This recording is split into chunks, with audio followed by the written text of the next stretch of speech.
I think this economy is going to collapse completely, if it hasn't collapsed already. They have dissipated 1.5 billion. 1.5 Billion. billion. Billion. Right. Has been dissipated. With a B. Yes. With a B. What if I tell you that there's a country where people were so rich they would use $50 to buy a few sweets and not demand any change in return? And that money was so abundant that they would use it as toilet paper. Today, those same people depend on foreign aid to survive. What was once the world's wealthiest country in terms of GDP per capita today consists of dilapidated homes, rusting luxury cars, and rotting garbage along the country's only road. The island's once fertile interior has been turned into a desolate moonscape. Vegetables have become a luxury, and the country is a world leader in diabetes and obesity, with 71% of its people being obese. Just 50 years ago, the average resident of this once prosperous nation was 3 times richer than the average American. People used to drive luxury cars and take shopping trips to Singapore, Fiji, and Hawaii because everything was so cheap to them. If you're not familiar with the story, I'm talking about the small Pacific island nation of Nauru. And in this video, we uncover one of the most bizarre stories about the island that sold its future in the unsuccessful quest for wealth. How did it start? The island of Nauru was unknown to the rest of the world until 1798, when the island was discovered by a British ship passing en route to the China Seas. Dozens of friendly Nauruans canoed to the boat to greet the sailors. The captain initially did not allow his men to disembark, but was in awe by the warm welcome and the island's scenic beauty, which led him to name the island Pleasant Island. The natives lived quiet lives, kept to their land, and carved a way through hard work and sharp skill. Their homes were small and scarce along the coast, where the winds were cool and the water was close. They had lived there for thousands of years, feeding from the breadfruit, fishing the lagoon, and even training hawks to hunt the fish from the reef. After this encounter, Nauru remained a free country for another 90 years, and in the meantime, it served as a refuge for a few escaped convicts from the penal colony of Norfolk, who introduced guns and alcohol to the island, 2 things the locals quickly got addicted to. In 1878, a drunken fight, a small, foolish one, turned to blood, and blood turned to a war that burned across the island and took the lives of almost half of the island's population. In the meantime, halfway across the world in London, an agreement was signed between Britain and Germany, which allowed the German Empire to gain control over several Pacific islands, including Nauru, in exchange for recognizing British interests in East Africa, particularly in Zanzibar. So, when the Germans made it to Nauru, they found a severely fragmented indigenous population, weakened by a decade-long war which made taking control of the island that much easier. A shocking discovery. A few years later, in 1899, in the cluttered office of the Pacific Islands Company in Sydney, a man named Albert Ellis noticed a strange rock used as a doorstop. He was told it was just fossilized wood from Nauru. After months of seeing it, he chipped off a piece and sent it for analysis. It turned out to be high-grade phosphate, more potent than any found before. Nauru, isolated and wild, had been a landing spot for birds for thousands of years. Without predators, they bred and fed on marine life, leaving a vast layer of guano in the process. Over centuries, this seeped into the fossilized coral, creating a crust of 84% pure phosphorus across the island's top. The discovery came at the height of the global guano rush, a time when phosphate was the lifeblood of agriculture, feeding half of the world. By 1900, the Germans who ruled Nauru struck a deal to start mining. But after the First World War, Germany lost a lot of its territory in the Pacific, and Nauru became a part of Australia. The Australians continued where the Germans had stopped. The island was stripped bare, vegetation cleared, and soil scraped away until only coral spires and barren land were left. By the 1920s, 200,000 tons of phosphate left Nauru every year, feeding the fields of Australia, Britain, and New Zealand. By 1948, phosphate exports surpassed pre-war levels. Millions of tons left the island, with Nauru's people receiving only a sliver of the profit. Chinese and other Pacific Islanders labored in the mines. The locals did not.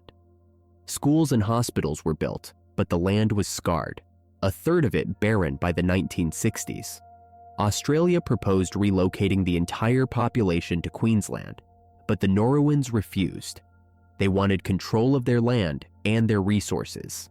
Under the leadership of Hammer de Robert, Nauru pushed for independence, and in 1968, after 80 years of colonization, Nauru finally became a nation. They bought the mining assets, forming the Nauru Phosphate Corporation, and the wealth was finally theirs to claim, along with the costs. Independence. By 1970, the Nauruan government purchased the full rights to phosphate mining from Australia for 21 million Australian dollars. This investment quickly paid off, as revenues surged to about 100 to 120 million Australian dollars per year in the 1970s and 1980s, a period in which the nation extracted roughly 43 million tons of phosphate.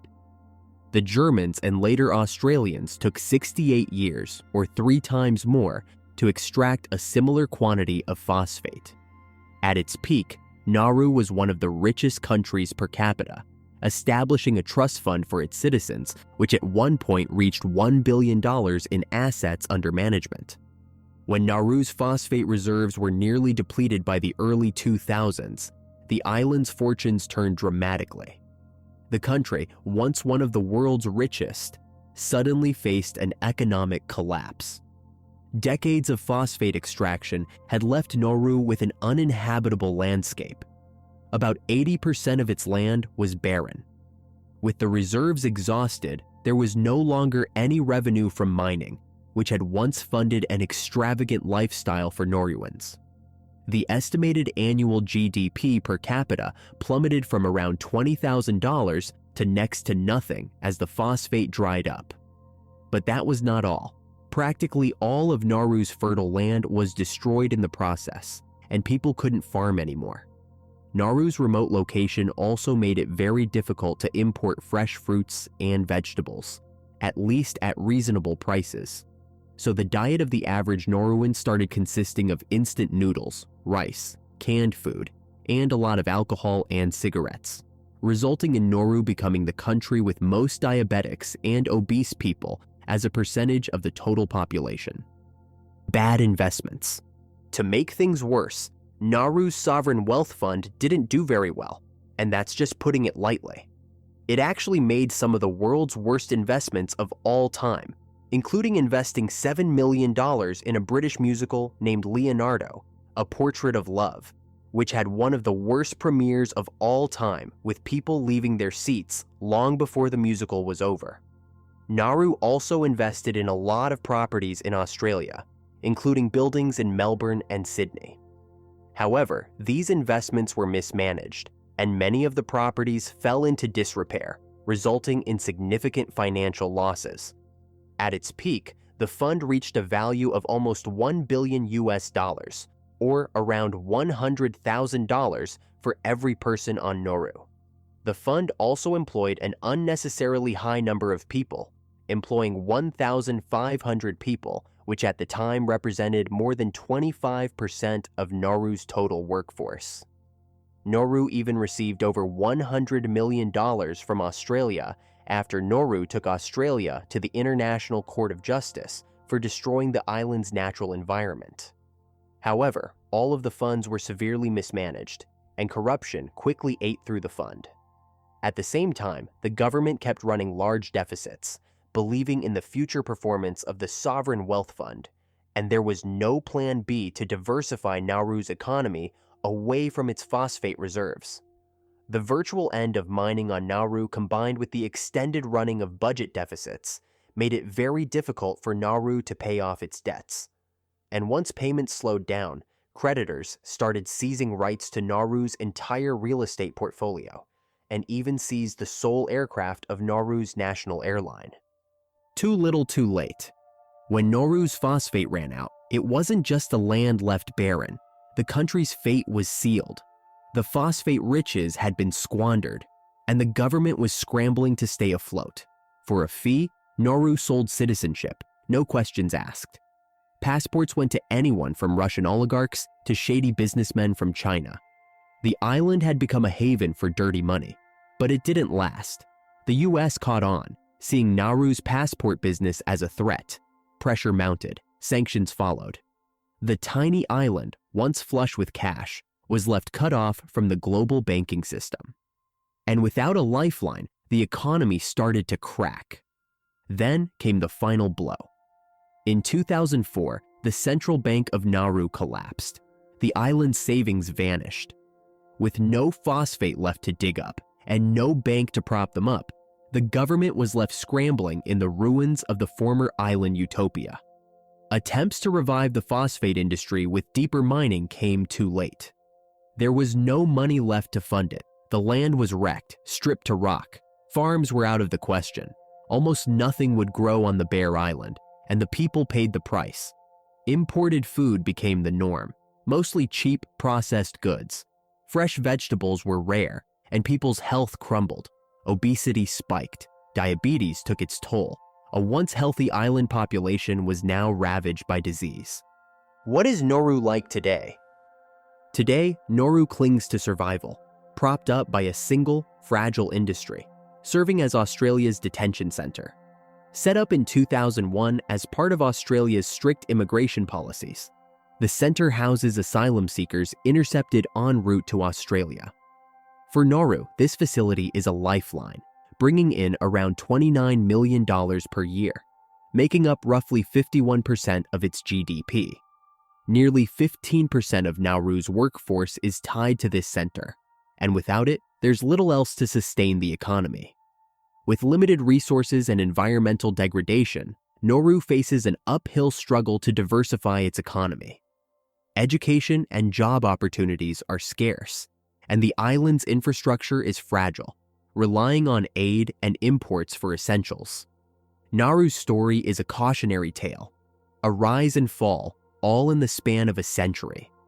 Riches pulled from its soil, a barren landscape left in their place. The dreams of wealth turned to a stark reliance on foreign aid and detention centers. Nauru's story is a hard lesson carved into rock, a warning to all who find sudden wealth. Money should be a steady foundation, not a fleeting dream. Nauru had enough for generations, but spent it like there was no tomorrow. They built no future, only the hollowed-out remains of what once was wealth. In the end, a windfall means nothing if it isn't handled with care. Wealth can vanish, and when it does, it leaves only regret. As perfectly captured in the words of James A. Jamea, an old minister of the Nauru Church who was born in 1911 and saw the rise and fall of Nauru. I wish we'd never discovered that phosphate. I wish Nauru could be like it was before. When I was a boy, it was so beautiful. There were trees, green everywhere, and we could eat fresh coconuts and breadfruit. Now I see what has happened here, and I want to cry.